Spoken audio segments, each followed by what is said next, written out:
everybody doing? Awesome. Fantastic. So, we are kind of doing like a little standalone week this week. We just finished a series that was all about family. So if you missed that, it was called Family Matters. I encourage you to go and watch it on our YouTube channel. It's very applicable for everybody because everybody's got a family they've got to deal with, that they live with, that they need to learn how to, cope with and wrestle through tough things, change. Even great families have things that everybody needs to work on. Everybody has stuff because we're all imperfect people. So if you missed that series, I encourage you to go back and watch it. It's really a good series. But this week, we're in a standalone series on anxiety. And listen, I know high school is not easy. High school is tough. I remember back when I think through my high school years, those were some of the hardest years of my life for a lot of reasons. One, I'm a very independent person, so the fact that I was kind of like a little mini adult in high school, but yet had to put up with rules of living at home and rules of I have to be at school at this time or log in at this time. I didn't have virtual stuff, but the fact that I had like all of my day scheduled for me and I couldn't make the decision. I could only make the decision on what I wanted to spend my free time during extracurriculars doing. That was about it. And then I could decide how much I wanted to work, if work would schedule me the amount that I wanted, and then on the weekends, basically, if I wasn't working, then I could decide what my free time was going to look like then if I didn't have a basketball game, right? And so I get all your time is made up for you, for most of you. There's lots of pressure figuring out where you're going to go to college. There's lots of, stress about those kinds of things. And it's just, there's a lot that you're trying to juggle and balance in high school. And if there's one word I could use to describe my high school experience, and I think maybe your high school experience, it's the word pressure. Right? Pressure to perform in all these different areas. Pressure, maybe it's, you feel the pressure to do well in whatever sports, or maybe it's just academically, or whatever extracurricular you're in. You feel the pressure to live up to what you should do in that sense. Maybe it's from your parents or your guidance counselors, or you feel pressure from coaches. You feel pressure from maybe particular people that are in authority over you in order to meet a certain standard. Or maybe it's just, the pressure from yourself to meet your own standards and things that you want to do. Maybe you feel it in social media comparison, but in high school, there's a lot of pressure.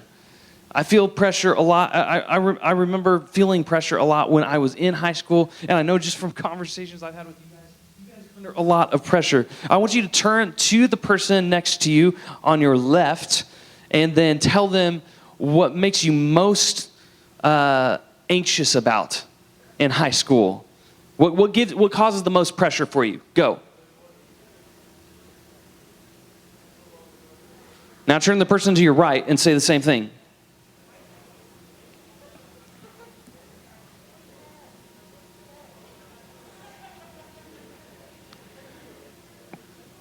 All right, what are some of the things you said? Just shout them out. Grades, what? Grades. Career choice. Some of you seniors especially are feeling that pressure. Anything else? What was that? AP World. World Lit, World History, World History. Yeah. How many of you are in AP classes right now? Yeah, and that's the different animal than just normal classes, right? Lots of pressure. So we feel pressure that we're not going to measure up. That's essentially it, right? We feel the pressure that we're not going to measure up in whatever area that we think that we need to measure up in. And so many of you, you're familiar with words like stress and anxiety, right? Stress and anxiety. Maybe we just use that flippantly sometimes because we feel so much, but maybe you're stressed about the haircut you're going to get next. You're stressed about what you're going to do with your friends. You're stressed about, whatever it is. But sometimes we just throw around the word stress or anxiety kind of nonchalantly because it's such a part of our DNA. How many of you would agree that stress and anxiety is like a part of your DNA right now in high school? It's tough out there. It's tough because there's a lot of pressure, and so we feel stress. We feel anxiety in a lot of ways. I'm sorry if I'm making you more stress and anxiety by my tone right now. I apologize. But maybe some of you feel more stress or anxiety in the real sense of the word, rather than just like little things. You feel it in the big things. Maybe it's taking your sleep at night. Maybe it's, when you sit down to take a test in class that you forgot about. How many of you've done that, right? You've gone into class and teacher's like, all right, clear your desk. And you're like, oh no, I didn't study for this test. Yeah, there's that. I know that feeling. Or maybe when you get asked by an adult what you're going to do for the rest of your life, right? That's a little bit of, stress-inducing stuff if you don't know what you're going to do with your life, which how many people when they're 18 years old know what they're going to do with their life, right? And most times it changes, so that's a lot of pressure. Maybe you feel it when you're trying to think about what you're going to do next Friday, when you hear your parents arguing in the other room. You just are like invaded with all kinds of situations that are very stress-inducing in your environments. That's just sometimes the nature of high school, but sometimes just the nature of life in general. And the crazy thing is we experience this in so many different areas of life that we often don't realize or even notice it when it's happening. It's just your baseline is stress. Your baseline is anxiety. So much so that you don't even realize it and recognize when you're feeling it. It's a reality that most of us have accepted as part of life. I'm just stressed. I'm anxious. Maybe it's natural to wonder this, but maybe you just wonder where the line is. When is it, if it's a part of our existence, when do we notice it or wonder, is this anxiety or is it just a little bit of stress? Anybody asked that to themselves before? Is this anxiety or is this just stress? Or maybe is it a normal amount of anxiety? Or is it just is it overload? Do I need to get help, or am I taking small things and blowing them up out of proportion? How many of you have asked yourself that question before? Is it, do I need to get help, or am I just overdoing it? Yeah. Do I just need to get over it, right? These are questions that we ask when it comes to this topic. And it's easy when you're driving, right? How many of you have your license? You pretty much drive yourself everywhere. When you're driving, you know that you need more fuel because the fuel light will come on. How many of you, that's like the biggest stress indicator? You're like, can I make it 3 trips back home before I have to get gas? Because I know I'm going to have to go to school and then work and then practice twice in the next 3 days, which is 6 trips. Can I make it 6 trips before I get paid on Friday to get gas in the car? How many of you you've thought stuff like that before, right? Like this, oh man, that little yellow light that has the gas can on it. That is stress-inducing in and of itself. But when you drive a car, it's easy. Those questions are easy. You know when you need gas, when you're running on empty, because literally a light will tell you, and you've got a little gauge that'll tell you whether or not you are out of gas. But what are the warning signs for anxiety? Right? What are the warning signs that maybe your stress load is a little too much right now? What are the warning signs? How do we know? And the reality is that humans are not like cars, right? I know cars are complex, but humans are infinitely more complex than cars, right? We all have different personalities. We have different interests. We have different opinions. We have different capacities for stress. And we all handle things a little bit differently. Different things stress us out more than others. And because of all these differences combined in a bunch of different ways, it's difficult because every person is different, and it's not always easy to recognize what the individual signs of too much anxiety are for you as an individual. It takes a little bit of some self-reflection and figuring that out and self-analysis. How do we know if these are just symptoms of a bigger issue, or if there's something that I need to actually change, or if this is just part of life? When can you identify when it's a red flag? Maybe the pressure on your chest is so heavy that you feel like you can't breathe. That would be maybe a red flag. Maybe it's restless thoughts.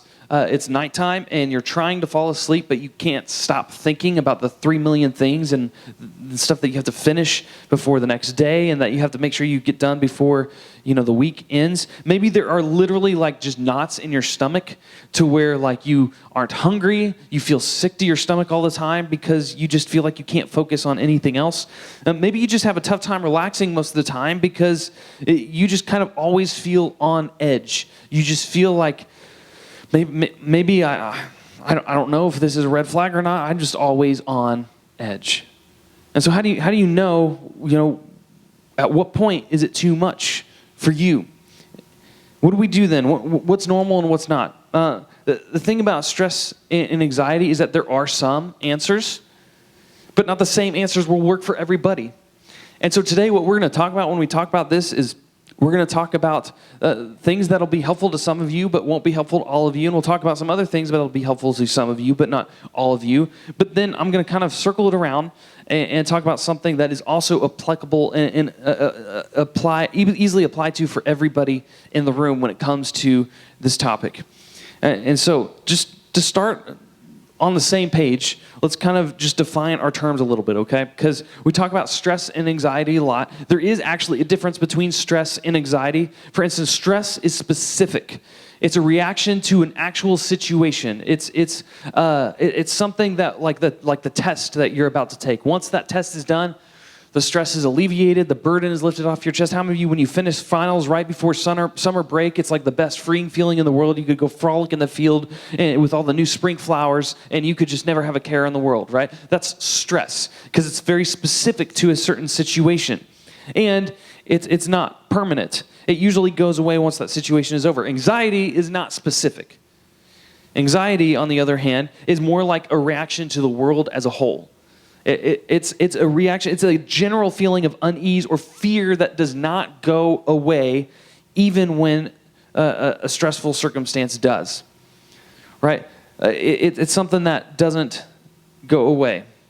And you know, there's actually a hormone that's released in us when we are stressed and when we have anxiety. And sometimes that stress and anxiety can be a good thing because, like, you need to be a little stressed in order to study the amount that you need in order to pass the test. Or you need to be a little stressed to make sure you're in shape for the game on Friday. So that stress will hopefully motivate you to get things done.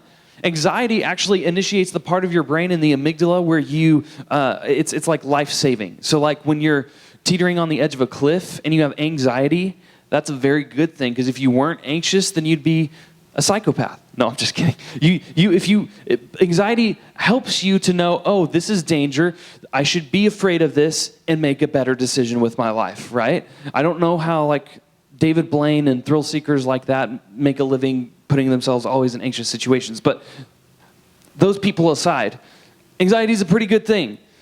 The problem is when it becomes too much, and when that hormone that literally makes you sick to your stomach and fearful all the time is a reaction to the world as a whole and not to anything specific, and it doesn't go away over time.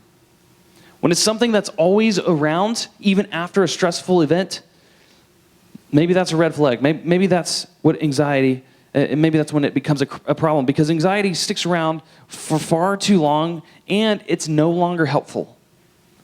Right? When we're on the edge of a cliff, it's pretty helpful to be afraid because you'll make a different decision.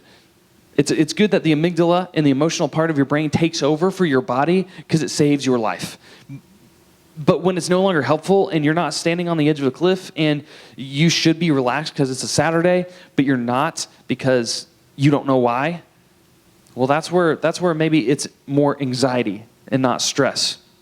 So at that point, if anxiety isn't helpful, if it's not pointing out danger, then it's hurting you, right? It's keeping you from living a functional life. So the question is, what do you do about it? There's a lot of things you could do. You can talk to a friend. You can take a run. How many of you are runners? You just like to run, or maybe pump some iron just to get some of the pent-up energy out and make you feel a little bit better and get those happy endorphins going. That's actually a really good thing. Maybe it's take a nap, because let's be honest, high schoolers, you don't get enough sleep. You don't get enough sleep, whether it's because of the homework you've got or the phone that's on your nightstand that probably shouldn't be. You're up too late and you have to get up really crazy early for school a lot of the time. Maybe how many of you actually enjoy the virtual stuff because you don't have to get up as early, right? You're probably getting more sleep in that sense, but sleep is really good. Maybe take a nap. Maybe lay off the energy drinks a little bit. They're not good for you anyway. Eat some vegetables instead. That'll give you way better energy. Get an apple, some fiber. Practice breathing exercises. You can meet with the counselor, get some therapy. There's lots of things that you could do in order to cope with stressful or anxious times of your life. But for the next few minutes, we're going to look at something that is applicable to all of us, because no matter who you are, we all experience this on one level or another. And this is something that dates all the way back to the beginning of humankind. Ever since sin entered the world, you and I and humans in general have struggled with anxiety. We've struggled with this. It's a huge issue. Jesus speaks on it, and it's riddled in a lot of places within the Bible, but it's not a new problem. And you can rest assured that you aren't the first. You won't be the last, and most importantly, you're not alone. You don't have to deal with this on your own. And that's why, honestly, I love the book of Psalms, because the book of Psalms is often referred to as a book of poetry, but sometimes it reads more like a journal too, where sometimes, like, David is the primary author for the majority of the Psalms you'll read, and the little heading in your Bible will tell you whether or not this one was by David, or there's lots of weird names of other people that wrote some Psalms as well. But David is one, and there's times where he writes this poetic masterpiece praising God for who he is, and there's other times it's just like, God, this sucks. Smite my enemies and make me better, right? And so it's very different depending on the psalm you're reading, but I like it because it's real. And can give us hope to know that we serve a God that was with David and the other psalm writers thousands of years ago, and he continues to be with us today to conquer our enemies, including the enemy of anxiety that steals our life, steals our sleep, steals our peace. And there's a way to move forward. And so we're going to kind of get into this, and we're going to look at Psalm chapter 56. And to kind of set it up, this is one of those kind of poems that David is writing, and he was writing this in a time where he had actually just been taken captive by the Philistines in Gath.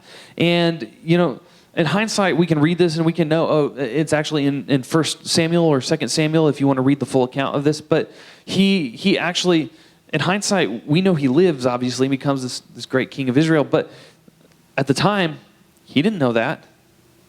When you're in the moment, you feel the weight of things much more. And this is what he writes. Be merciful to me, my God, for my enemies are in hot pursuit. All day long they press their attack. My adversaries pursue me all day long. So David's enemies are out to kill him. That's fun. That would be stress-inducing. That would be, something that causes a little bit of anxiety.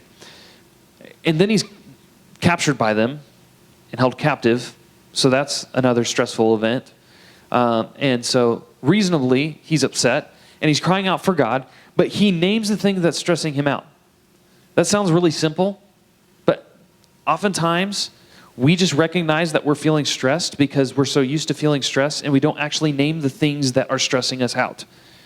Therefore, we can't check them off a list. We can't see it from a big picture, bird's eye point of view. And when we're caught up in a whirlwind, we can't see which direction is forward. We have to come up out of that and look at it from a broader perspective. And David names it. If you're feeling stressed, overwhelmed, anxious, name it. But then David doesn't end there. The next verse is he says, when I am afraid, I put my trust in you. And God, whose word I praise, in God I trust, and I'm not afraid. What can mere mortals do to me? So check out what David does here. He starts by just naming the thing and just putting it out that, God, this sucks. This is what's happening. This is what's going on right now. This is stressing me out. This is causing me some anxiety. But then he goes on. He moves on from what's making him afraid to the God that he trusts, who can take away his fear. His circumstances don't change, but his focus does. His situation doesn't shift, but his perspective does. And this is really important because oftentimes when we're stressed, we want to be taken out and lifted from that situation, put in this safe little area over here. And that's often not what causes us to grow. It's not how God works most of the time. Most of the time, He promises to be with you, but He provides the way out with you. And sometimes we need to change our perspective. Sometimes, I love when Jesus is coming to the disciples on the water. He's on the Sea of Galilee, and there's this storm going. And Jesus went on the mountain to pray before the disciples went out to sea, and then it's the middle of the night. It's storming. The disciples are freaking out. Jesus walks on the water over to them, and they all freak out because they think it's a ghost. He's like, hey, don't worry, it's just me. And Peter goes, if it's you, then call me out to you. Do you guys remember this story? So it's in the book of Matthew if you want to read it. I believe it's also in Luke. And Jesus says, it's me, come on out to me. So Peter, he gets a bad rap a lot of the times, but he's the only disciple that stepped out of the boat in the middle of the storm to walk towards Jesus. Now, Jesus could have easily calmed the storm then, because later in the story he does. He calms the storm. But in that moment, he doesn't. He allows Peter to walk out to him, and in fact, he calls Peter out to him. Now, how many times do we ask God in the middle of our circumstances to stop the storm? Make it calm. Make it go away, God.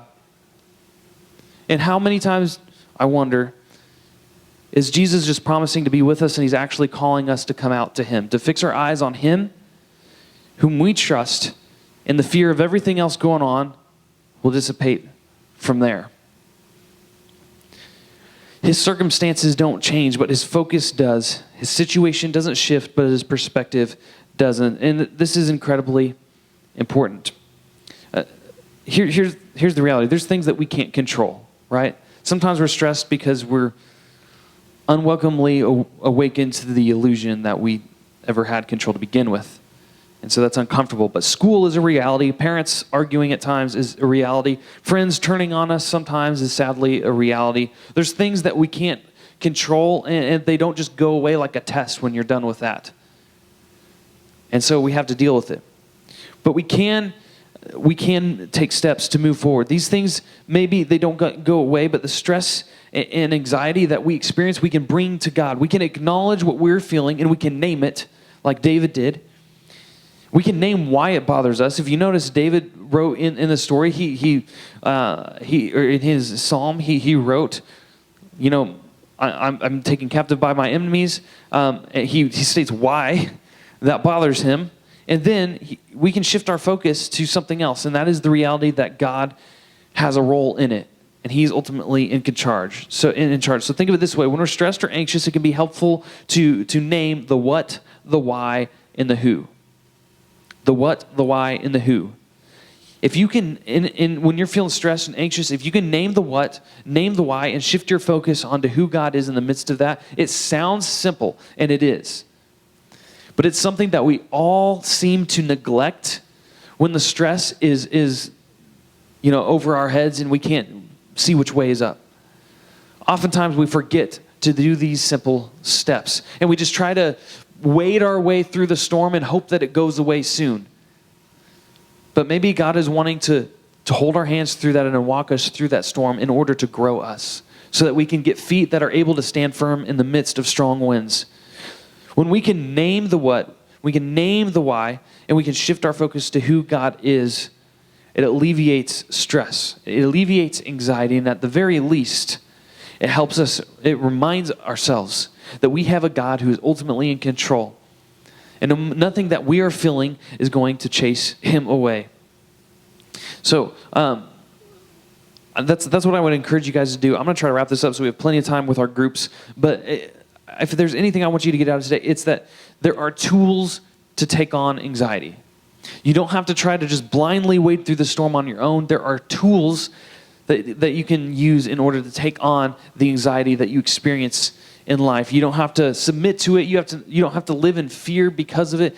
And again, I listed some other things that you're able to do. Your leaders can talk with you through some of the other options. If this is a serious issue for you that you feel like is more on the anxiety side rather than the stress, situationally specific side of things. And I know that they love you and they'd be willing to help you with that. But when it comes to stress and anxiety, there is no one size fits all. And that's okay. This is just, again, part of life. I love how Jesus says in Matthew 6 to not worry, because even if God takes care of the birds who are seemingly like mindless, meaningless creatures, then how much more do you think he's going to take care of you, who were made in his image, who he came to die for? So it's okay to wrestle with stress and anxiety at times. But there are lots of good and acceptable tactics to cope with. But what's not okay is living with the anxiety that holds you back from what you really want on your day-to-day life. And you can't keep it to yourself. When you keep it to yourself, it bottles up and it usually explodes in a pretty dramatic way that you're embarrassed of later, or that you wish you could have avoided because it was painful. So don't bottle it up. And don't try to hold it inside, and don't try to just live with it. It's important to address these things. Name it. Name the what, the why, and the who is in control with all of it. So there are tools to take on anxiety. And no matter what is going on, you have a God who is there walking with you through every minute of it. So let me pray, and we'll dismiss into our groups. Lord, thank